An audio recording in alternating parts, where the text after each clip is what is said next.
Elektro sudah di tangan, sarjana elektro, ingin bergerak di bidang keuangan, jadi belajar lagi. Lisensi sebenarnya, jadi setiap kali misalnya saya mau jadi perencana keuangan, jadi harus ada lisensi ini, modul ini harus diambil. Iya. Jadi sebenarnya itu ambilnya modul per modul, tapi kalau semua modulnya komplit itu sejajar dengan apa ya namanya di sana, sejajar dengan certain qualification di sana. Okay. Nah, sebenarnya ada kursusnya, ya tapi karena saya nggak punya uang untuk ikut kursusnya, jadi saya ambil bukunya, saya belajar sendiri. Jadi self study, ikut ujiannya. Bagus sekali. Terus next step tentu mendapatkan customer-nya ya. Siapa yang mau menyewa Mary dengan orang tanpa pengalaman? Nah, bagaimana Anda mendapatkan customer-nya? Ya memang nggak mudah. Pertama nggak punya pengalaman, udah gitu umur juga masih muda, udah gitu bukan warga negara situ. Umur muda susah, saya yang susah umur tua katanya, terlalu tua nggak boleh itu. Jadi umur selalu tergantung. Tergantung terus gimana? Ya apalagi saya bukan warga negara di sana. Betul. Sedangkan kalau orang sana kan dia mau mempercayakan apalagi uang dana pensiunnya dan sebagainya, ya tentu saja karena saya foreigner mungkin dia berpikir apakah kamu selamanya akan di sini dan sebagainya. Nah tapi pada saat itu ya saya nggak melihat itu menjadi sebuah kendala. Jadi daripada saya mikirin apa yang saya nggak bisa, ya saya mikirin aja apa yang saya bisa, apa yang saya punya pada saat itu. Yang saya kagum, kok bisa ya pemerintah Singapura memberikan grant ke orang bukan warga negara dan tidak kena protes dalam negeri. Nah, jadi Anda berhasil lolos dari sistem itu. Menarik, saya ingin pelajari juga. Nah, jadi oke. Anda dapat paket itu dan customer pertama orang Singapura, orang Indonesia. Customer pertama saya kebetulan orang Indonesia, ya jadi orang Indonesia. Jadi saya mulai sebenarnya awalnya dari beberapa orang yang saya kenal, ya biasalah kan kalau misalnya sales biasanya kenal. Tapi saya melihat bahwa sebenarnya itu nggak banyak dan sangat-sangat susah. Jadi saya memulai, saya keluar dari zona nyaman saya.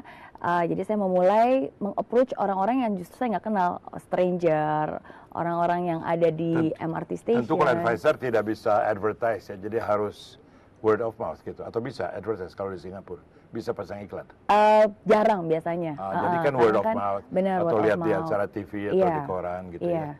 Nah nanti kan di segmen berikutnya kami akan minta Mary memperlihatkan buku yang sekarang dibiarkan. Ada. Nah, bagaimana perjalanan dari situ sampai kepada menjadi besar dan menjual buku segala macam? Iya, jadi awalnya mulai pengen punya bisnis sendiri.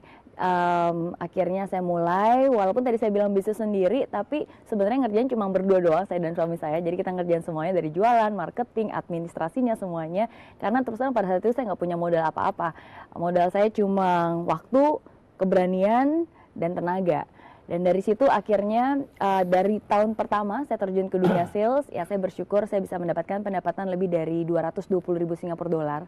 Jadi kalau dikonvert ke rupiah saat ini sekitar 1,5 M. Saya bisa bayar hutang-hutang pendidikan saya bisa punya modal untuk akhirnya mengembangkan bisnis saya.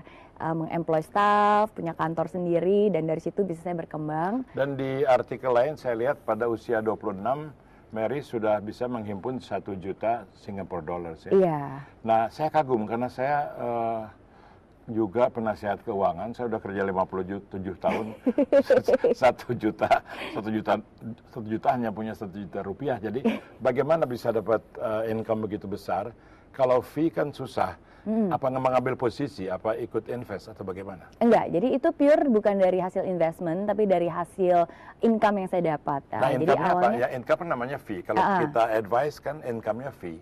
Kok bisa fee-nya berapa persen memang? Iya, jadi fee yang kita dapat itu tergantung dari jenis-jenis produk yang kita jual. Ya, jadi ada certain percentage-nya tentu saja, range ada Commission dari, jadi ya? Jadi based on commissions dari certain produk yang kita jual. Nah, tadi saya bilang karena kan awalnya ya memang hanya bisnis hanya saya sendiri dan berdua sama suami. Nah, tapi dari situ saya percaya ya saya cuma punya 24 jam tiap harinya. Dan ini saya harus bisa meleverage ya, jadi bisnis harus bisa dikembangkan, dan akhirnya ketika saya umur 26 tahun mendapatkan pendapatan 1 juta dolar di usia 26 tahun itu ya bukan hanya dari saya sendiri, tapi juga saya udah ada anggota tim. Jadi kita work as a organization, dan dari situ saya mendapatkan untuk the group as a whole gitu. Enggak, my income, tapi kan my income itu bukan hanya dari penjualan pendapatan saya, tapi kan kalau mereka jual saya dapat certain overrider, commission, tax dan sebagainya. implication-nya bagaimana? Income di Singapura, warga negara Indonesia di taxable-nya di mana? Di Indonesia, di Singapura? Di Singapura, karena saya di permanen Singapura. residen di sana. Permanent resident. Permanen residen di sana, jadi saya harus bayar tax income-nya di sana juga. Lebih berat lagi kalau di sini bisa nyogok, sana nggak bisa.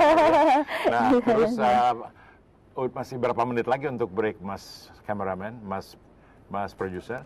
Kalau 1 menit kita akan break sekarang supaya nanti ceritanya nggak terpotong ya. Wimar Witular dengan Mary Riana, jangan kemana-mana.